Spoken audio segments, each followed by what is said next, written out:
Hello বাচ্চারা, কি অবস্থা সবার? তো আজকে আমি চলে আসছি তোমাদের জল ভাত ছয় ছয়ে একটা কোয়েশ্চেন দিছিলাম, সেটা হচ্ছে সলভ নিয়ে। তো আমরা আজকে দেখি এটা সলভ করা যায় কিনা। এই কোয়েশ্চেনটাও তুমি তো সলভ করতে পারো নাই আশা করি। দেখি এই জিনিসটা কঠিন ছিল কিনা। আমরা শুরু করি, তাই না? তো আমাদের কোশ্চেনে কি দেওয়া রয়েছে? কোশ্চেনে দেওয়া রয়েছে দুইটা সমীকরণ আছে। সমীকরণ দুটো হচ্ছে x square plus y square minus six x equal to zero. আর একটা সমীকরণ আছে আমাদের x square plus y square plus two x equal to zero. তো আমাদের এই দুইটা বৃত্তের সাধারণ স্পর্শক যে একটা সমবাহু ত্রিভুজ গঠন করে, আমাদের সেটা প্রমাণ করতে হবে। তো আমরা প্রথমে করি, এক নং সমীকরণের জন্য আমরা কি পাচ্ছি আগে দেখি। আমরা এক নংয়ের জন্য যদি দেখি, তো এক নংয়ের জন্য আমরা দেখতে পাচ্ছি আমাদের কেন্দ্র কত। কেন্দ্র হচ্ছে -3, 0। সো এটা কোথা থেকে পাইতেছি আমরা, হচ্ছে যে এটার সাথে কম্পেয়ার করে x square plus y square plus 2gx plus 2fy plus c equal to zero. So এই সমীকরণটা আমরা জানি, এটা হচ্ছে বৃত্তের আদর্শ সমীকরণ, যেখানে হচ্ছে গিয়ে মাইনাস জি আর মাইনাস এফ হচ্ছে আমাদের কেন্দ্র। তো সেইটার সাথে তুলনা করে আমরা এখান থেকে পাইতেছি যে আমাদের কেন্দ্র কত, হচ্ছে -3,0। একইভাবে যদি ব্যাসার্ধ হিসাব করতে যাই, তো ব্যাসার্ধ কত। হাতের লেখা একটু খারাপ হইতেছে, কারণ এইভাবে অভ্যস্ত না তো, প্রথম প্রথম দু একদিনের মধ্যে মনে হয় ঠিক হয়ে যাবে। তো এখানে আমরা যদি লিখি, তাহলে আমাদের ব্যাসার্ধ পাইতেছি কি, ইকুয়াল টু আমরা কি জানি, root over g square plus f square minus c. তাহলে এটা যদি লিখি, তাহলে এটা কি আসে, তাহলে এখানে জি এর মান হচ্ছে 3 আছে, তাহলে 3 স্কোয়ার শুধু আসবে, f0 c0। তাহলে আমি আর লিখলাম না, তাহলে হচ্ছে 3 একক, তাই তো। So, এটা আসলে হচ্ছে আমাদের প্রথমটার ক্ষেত্রে। দ্বিতীয়টার ক্ষেত্রে একইভাবে কেন্দ্র কত আসবে, কেন্দ্র আসবে -1,0।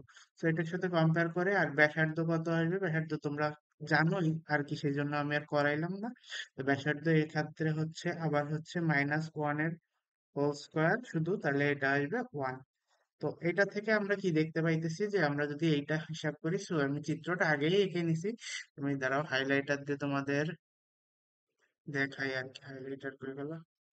So, এটা হচ্ছে আমাদের হাইলাইটার দিয়ে আমি দেখাইতেছি। সো আমাদের এটা হচ্ছে কেন্দ্র পাইছি। দেন হচ্ছে আমি কি পাইলাম, যে এটা হচ্ছে -1। তো আমরা এটা আঁকাইছি, এই এইটা একটা বৃত্ত আঁকাইছি, একটা বৃত্ত আঁকাইছি। এটা হচ্ছে 3,0 জন্য আমাদের এই যে 1 নম্বর বৃত্তটা হচ্ছে এটা, আর এইটা হচ্ছে আমাদের 2 নম্বর বৃত্তটা।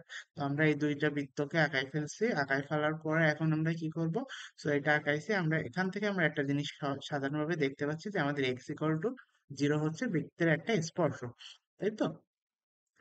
কারণ এইটা এটা আমরা অন্যভাবে প্রমাণ করতে পারি, বাট আমরা এখান থেকে সাধারণভাবে বলতে পারি যে হচ্ছে আমাদের কি বৃত্তের একটা স্পর্শক কোনটা। বৃত্তের একটা স্পর্শক হচ্ছে গিয়ে আমাদের এক্স ইকুয়াল টু জিরো, বৃত্তের একটা সাধারণ স্পর্শক। তাহলে আমি এই ক্ষেত্রে আমি কত দিতে পারি, 3। 3 হচ্ছে যদি আমাদের এক্স এর সাধারণ স্পর্শক পেয়ে গেলাম। ওকে। তো এখন আমরা পরে যাই, তার এরপরে আমরা কি করব। এরপরে যদি আমরা বের করতে যাই, এরপরে বের করতে গেলে কি করতে পারি, আচ্ছা ধরি আমরা এখন হচ্ছে ধরে নিই যে আমাদের বৃত্তের সাধারণ স্পর্শক হবে কি, ah y equal to m x plus c. তো y equal to m x plus c যদি আমাদের হচ্ছে বৃত্তেরই হয়, তাহলে আমরা কি পাইতেছি, এম এক্স প্লাস সি। তাহলে আমাদের আর এটা সাধারণত কি জানি, যে আমরা জানি যে কোনো বৃত্তের যদি স্পর্শক হওয়ার শর্ত হচ্ছে যে তার ব্যাসার্ধের সমান হবে কেন্দ্র থেকে দূরত্ব। সো আমরা যদি এই 3,0 থেকে যদি আমরা হচ্ছে দূরত্ব নির্ণয় করি এটার, তাহলে আমাদের কত পাইতেছে, এটা আমরা স্বাভাবিকভাবে কি লিখতে পারি, এটা আমরা লিখতে পারি y minus m x minus c equal to zero. তো আমরা এর দিলাম, দিয়ে হচ্ছে গিয়ে এখন 3,0 থেকে দূরত্ব বের করার নিয়ম কি, এটা ওয়াই এর মান কত, তাহলে জিরো, সব কিছু নেই, মাইনাস এম গুণ 3 minus C by root over x এর সহগ কত, -m এর স্কোয়ার প্লাস হচ্ছে 1 স্কোয়ার, কারণ হচ্ছে ওয়াই এর সহগ ইকুয়াল টু কত দিতে পারি, ব্যাসার্ধ কত পাইছিলাম, 3।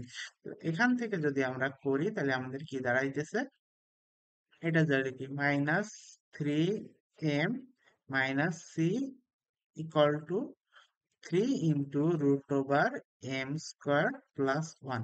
সো এটাকে যদি আমরা বর্গ করে দিলাম, বর্গ করে দিলে কি আসলো, হচ্ছে থ্রি এম প্লাস সি তার whole whole square equal to three, না সরি, থ্রি স্কোয়ার ইন্টু হচ্ছে গিয়ে এম স্কোয়ার প্লাস ওয়ান। তো এটাকে যদি আমরা সাধারণভাবে লিখি তাহলে কি আসতেছে, এটা আসতেছে নাইন এম স্কোয়ার প্লাস হচ্ছে six M C plus C square, আবার অন্য কিছু ভাবে না এমসি দিয়ে, তাহলে হচ্ছে nine into M square plus one. তো আমি আরেক ধাপ করবো, আরেক ধাপ করলাম না, তা এখানে কি আছে, নাইন এম স্কোয়ার আছে, এখানেও নাইন স্কোয়ার আসবে না, আর নাইন এম নাইন আসবে না। তো আমি এটা যদি আমি সব সহজে করে দিই তাহলে আমি কি দাঁড়াবে, C square plus six M C minus nine equal to zero.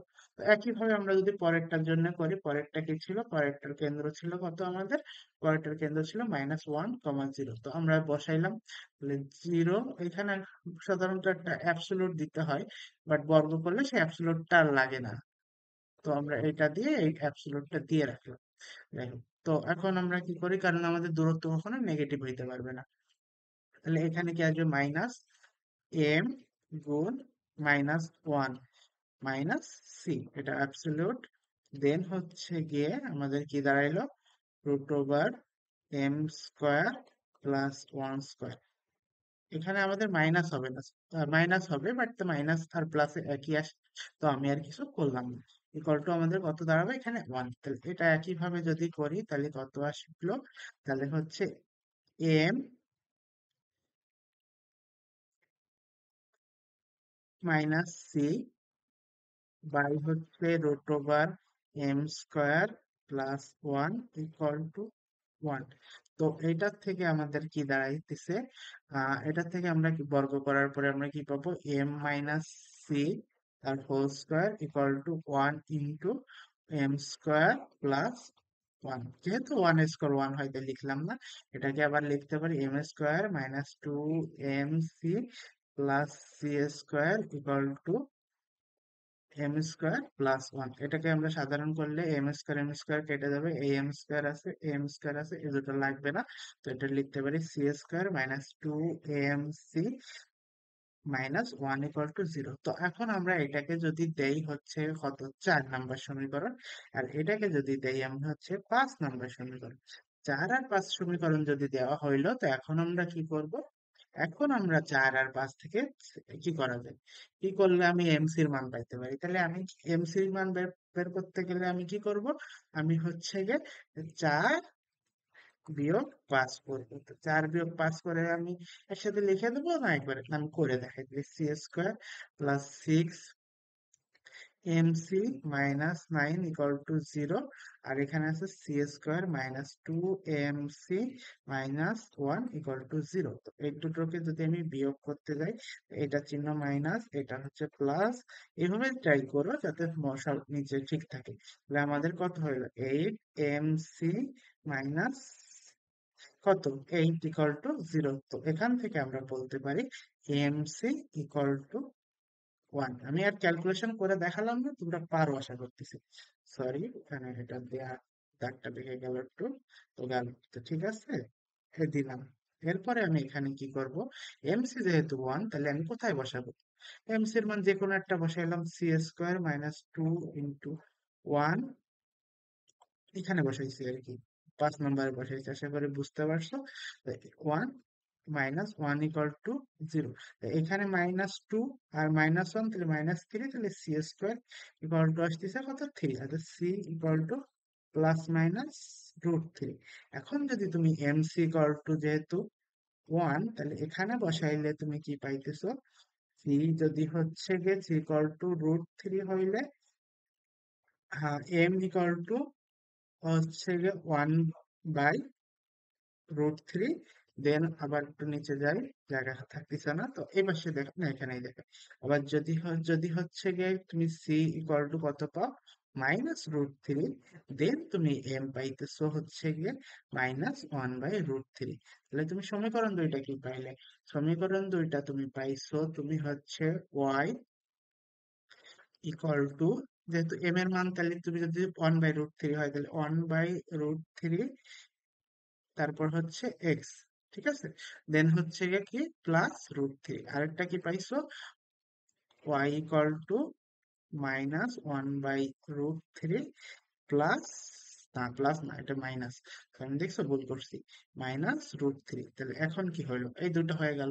এখন যদি তুমি এই দুইটা ছেদ বিন্দু বের করতে যাও, ছেদ বিন্দু বের করতে গেলে কি আসবে, ওয়ান বাই রুট, ছেদ বিন্দু কিভাবে বের করবো, এখানে না, একটু সুন্দর করে দেখাই তাহলে তোমাদের বুঝতে সুবিধা হবে। এটারে আমি কত দিব, পাঁচ ছয় কত দিছিলাম খেয়াল নেই, তো দেখে আসি কত দিছি। কত দিছি এখানে, তিন চার পাঁচ, তাহলে ছয় সাত, তাহলে ছয় নাম্বার পাইছি আর হচ্ছে সাত নাম্বার পাইছি। তাহলে সাত নাম্বার যদি পাই, তাহলে ছয় আর সাথে যদি হচ্ছে ছেদ বিন্দু বের করতে যাই, তাহলে কি আসবে, ওয়ান বাই রুট থ্রি, যেহেতু ওয়াই এর সেম, তো ওয়াই এর জায়গায় আমি বসাই দিলাম X plus root three, then এখানে কি আছে minus one by root three X plus, না মাইনাস রুট থ্রি, তো গেল। এখান থেকে তো আমি কি বসাইতে পারলাম, এখান থেকে এইটা এই পাশে আসলে হচ্ছে গিয়ে two by root three x equal to কত আসে, two by root three x, then হচ্ছে গিয়ে পাশে গেলে হচ্ছে গিয়ে টু রুট থ্রি, তাহলে এক্স কত পাইলাম, এক্স পাইলাম হচ্ছে গিয়ে, না না না, টু টু রুট থ্রি আসে না, টু রুট থ্রি আসে না, আসে টু রুট থ্রি, বাট এটা আসে মাইনাস টু রুট থ্রি। ভুল করবা না, আমার মতো ভুল করলে আমার তো এখানে কিছু হবে না, তোমরা কিন্তু পরীক্ষার খাতায় জিরো পাবা। তো আমরা এটাতে যদি লিখি, এটা লিখতে পারি x equal to minus three. তাহলে আবার যদি ওয়াই ইকুয়াল টু, তাহলে কত আসবে, যদি মাইনাস থ্রি বসাই দিই, এখানেই বসাইলাম, তাহলে মাইনাস থ্রি বসাইলে হচ্ছে গিয়ে ওয়ান বাই রুট থ্রি গুণ minus three plus root three, তাহলে এটা থ্রি রুট থ্রি, তাহলে এটা হচ্ছে minus root three plus root three equal to আসলে জিরো। তাহলে আমাদের একটা সেট বিন্দু পাইলাম হচ্ছে কত, স্পর্শক দ্বয়ের, যে যে এই দুটো সাধারণ স্পর্শক, তাহলে আমাদের স্পর্শক দ্বয়ের একটা সেট বিন্দু হচ্ছে মাইনাস থ্রি কমা জিরো। এখন তুমি যদি এক্স ইকুয়াল টু জিরো বসাও, তাহলে কত পাইতেছো, এক্স ইকুয়াল টু জিরো যদি তুমি, কোন সমীকরণ, এই সমীকরণটা এক্স ইকুয়াল টু জিরো বসাইলা, এই সমীকরণটা এক্স ইকুয়াল টু জিরো বসাইলে কত পাবা, এক্স ইকুয়াল টু জিরো বসাইলে পাবা হচ্ছে রুট থ্রি, তাহলে হচ্ছে গিয়ে তুমি কত, X equal to zero, Y equal to root three. স্বাভাবিকভাবে এইভাবে তুমি আর বড় করে করতে পারো। আর যদি এখানে তুমি বসাও, তাহলে কত পাবা, তখন এক্স ইকুয়াল টু জিরো বসাইলে হচ্ছে গিয়ে minus root three. X equal to zero কেন বসালাম, এটা কি মনে আছে, এটা কি খেয়াল করছিলাম, এই যে আমি প্রথমে দেখাই, আমাদের একটা সাধারণ স্পর্শক প্রথমেই কি বলছিলাম, এক্স ইকুয়াল টু জিরো, যেটা এটা হচ্ছে এই এক্স ইকুয়াল টু জিরো, কেন ওয়াই ইকুয়াল টু কেন লিখছি, এটা হচ্ছে এক্স ইকুয়াল টু জিরো, তো গেল এক্স ইকুয়াল টু জিরো। তাহলে আমাদের কয়টা, তিনটা বিন্দু পেয়ে গেলাম। আমি এটাকে কি দিব, এটাকে দিলাম হচ্ছে গিয়ে এ বি সি, তাই তো। তাহলে এখন এ বি দূরত্ব কত, এ বি যদি বের করি, তাহলে এ বি বসাইলে হচ্ছে root over minus three square plus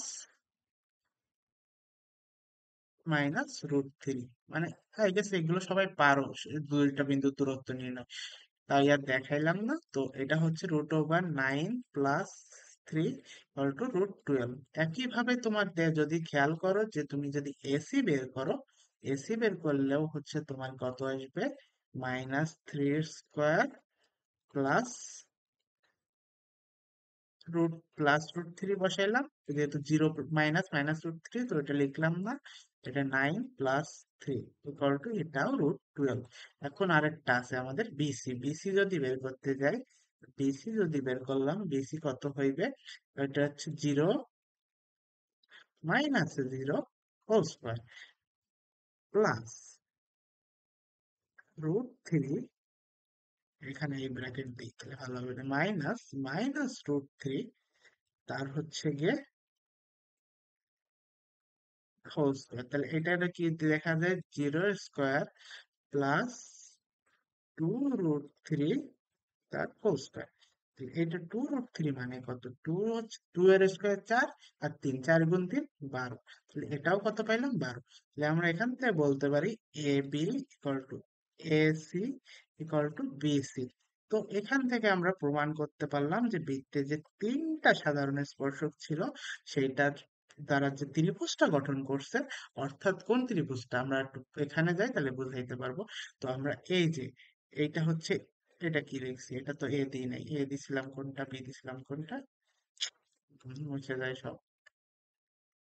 তো আমি যখন হচ্ছে দিছিলাম, আমি দিছিলাম এটাকে এ, এরপরে বি দিছিলাম কোনটা মনে আছে, বি দিছিলাম কোনটা, বি হচ্ছে 0√3, তাহলে বি দিছিলাম হচ্ছে এটা, আর সি দিছিলাম এটা। তাহলে আমি যদি বলি এই যে এ বি সি, এই যে ত্রিভুজটা যেটা হচ্ছে এইটার অন্তস্থ, এই অন্তস্থ বৃত্ত হচ্ছে এটা। তো এইটা যে ত্রিভুজটা গঠন করছে, এইটাও, এইটাও, এইটাও, তো এই তিনটা হচ্ছে গিয়ে আমাদের সমান বাহু গঠন করতেছে। তাহলে সাধারণ স্পর্শক বের করার ক্ষেত্রে কনসেপ্ট সাধারণ মেইন থাকলে কোশ্চেন কঠিন ছিল না। কনসেপ্টটা যদি তোমরা সাধারণভাবে ইউজ করতে তাহলে সহজেই কোশ্চেনটা তোমরা পারতে। আশা করি এরপরে যখন আজকেও একটা কোশ্চেন দিছি মেবি, তোমরা যদি ট্রাই করো দেখো, সেটা হচ্ছে গিয়ে বৃত্তের, ওটাও পারবা, সেটা ট্রাই করো। আশা করি না পারলে তো আমরা আছি, আমরা সলভ করে দিব। আর কি করবা, আমাদের অক্টাগন চ্যানেলটাকে লাইক করবা, সাবস্ক্রাইব অবশ্যই করবা। সাবস্ক্রাইব করে না দেখ করে, সাবস্ক্রাইব করলে তোমার কিছু যাবে আসবে না, তোমার নোটিফিকেশন দেখবা, তোমার লাভই হবে। দেখো আমরা কত কষ্ট করে সুন্দর করে বোঝানোর চেষ্টা করতেছি। আর এই পিডিএফটা আমি দিয়ে দিব ভিডিওর ডেসক্রিপশন বক্সে। ও, আর আমি তো বারবার তোমাদের করতেছি, তো আমার পরিচয়টা আমি লাস্টে দিয়ে যাই। আমার পরিচয় হচ্ছে, আমি হচ্ছে গিয়ে অনিকেত জোয়ারদার, ডিপার্টমেন্ট হচ্ছে সিএসসি, ঢাকা ইউনিভার্সিটি। আমার পজিশন ছিল 397, নট গুড অল, বাট যাই হোক। আর হচ্ছে আমি দুর্ভাগ্যক্রমে বুয়েটে চান্স পেয়েছিলাম, যেখানে আমি পড়ি নাই, কারণ ছিল পজিশন 8, সরি, নিজের পজিশন নিজেই ভুলে গেছি। তো এটা ছিল 844, কেমিক্যাল পাইতাম তাই আমি পড়ি নাই আর কি। তো আশা করি তোমরা বুঝছো। আর এই কনসেপ্ট গুলো তোমাদের ইঞ্জিনিয়ারিং এ কাজে দিবে, ইভেন ঢাবির যে রিটেন কোশ্চেন আসে সেখানেও তোমরা এগুলো পাবে আশা করি। তো আমি আরেকবার লাস্ট হাইলাইট করে দিতে চাই তোমাদের জিনিসগুলো। তো লাস্টে হাইলাইট করি কিভাবে করলাম। প্রথমে সমীকরণ বের করছি, সমীকরণ বের করে ব্যাসার্ধ বের করলাম এখানে। ব্যাসার্ধ বের করার পর আমি কি করলাম, ব্যাসার্ধর পরে হচ্ছে দুইটার ব্যাসার্ধ বের করছি, এবং এখান থেকে আমি একটা সাধারণ স্পর্শক পেয়েছি যেটা হচ্ছে x=0। x=0 হচ্ছে গিয়ে আমাদের সাধারণ স্পর্শক, যেটা চিত্র দেখেও বলা যায়। এবং তুমি এখান থেকেও সাধারণভাবে বলতে পারো যে যেহেতু তোমার কি রয়েছে, দুটাই হচ্ছে কেন্দ্র এখানে এবং কেন্দ্রের হুম, কেন্দ্র এখানে, এই দুটো মানে এই এক্স অক্ষের পরে কেন্দ্র। আর হচ্ছে কি তোমার ব্যাসার্ধ যেহেতু এক্স অক্ষের সমান, এক্স অক্ষের মানে যে মানটা পাইছো এটাও যা পাইছো এটাও তা পাইছো, তার মানে তোমার এটা অবভিয়াসলি এইটাকে স্পর্শ করে। এবং আমি চিত্রটা ঠিকঠাক আঁকছি, সমস্যা নেই, বুঝতে অসুবিধা হবে না। তো এইটা থেকে তুমি x=0 বলে নিলে, এরপরে কি করছে যে আমরা একটা সাধারণ সমীকরণ ধরে নিছি। সাধারণ সমীকরণ ধরে নিয়ে সেই সাধারণ সমীকরণটা বের করার চেষ্টা করছে কিভাবে, সেই সাধারণ সমীকরণটা আমি বের করার চেষ্টা করছি যে ব্যাসার্ধের মূল কনসেপ্ট হচ্ছে স্পর্শকের দৈর্ঘ্য ব্যাসার্ধের সমান হয়। স্পর্শ থেকে কেন্দ্রের দূরত্ব, লম্ব দূরত্ব আসলে, এটা মনে রেখো, লম্ব দূরত্ব, এই কনসেপ্টটা দিয়ে সব অঙ্ক করা যাবে এইগুলো। তারপর এই একইভাবে এটা করে দেন আমি জাস্ট সাধারণ ক্যালকুলেশন করে এটা মেলানোর চেষ্টা করছি যে এম আর সির মান আমরা কত পাইতেছি, এম আর সির মান বের করে দেন আমি হচ্ছে তিনটা ছেদ বিন্দু বের করছি এখানে। ছেদ বিন্দু বের করার পরে আমি হচ্ছে গিয়ে তোমাদের যে দূরত্বটা বের করে সেটা দেখাই দিচ্ছি। তো সবাইকে ধন্যবাদ। আমি এখানে আশা করি আজকের ক্লাসটা শেষ করতেছি। সবাই একটা লাইক করে যায়, লাইক, ভিডিওটা লাইক, আর হচ্ছে গিয়ে আর না পারলে কমেন্ট করবা। ভালো কিছু হোক খারাপ কিছু হোক, গালি দিলেও কমেন্ট করবা, কমেন্ট করলে রিলস বাড়ে। তো তোমরা যাই হোক, এখানে আমি শেষ করলাম। সাইনও হয় না দেখছো, ভুলভাল করি। তো আমি এখানেই হচ্ছে তোমাদের শেষ করলাম আজকের ক্লাসটা, আমার এটা। তো আশা করি তোমরা পরের ক্লাসগুলোও দেখবা। দীপ ভাইয়ের ক্লাস আসবে, সদীপ ভাইয়ের ক্লাস আসবে, তানদীপ ভাইয়ের ক্লাসও আসবে। তো সবার ক্লাসটা দেখো, আশা করি সবার ভালো লাগবে। তো আনটিল দেন, সবাই ভালো থাকো, টাটা।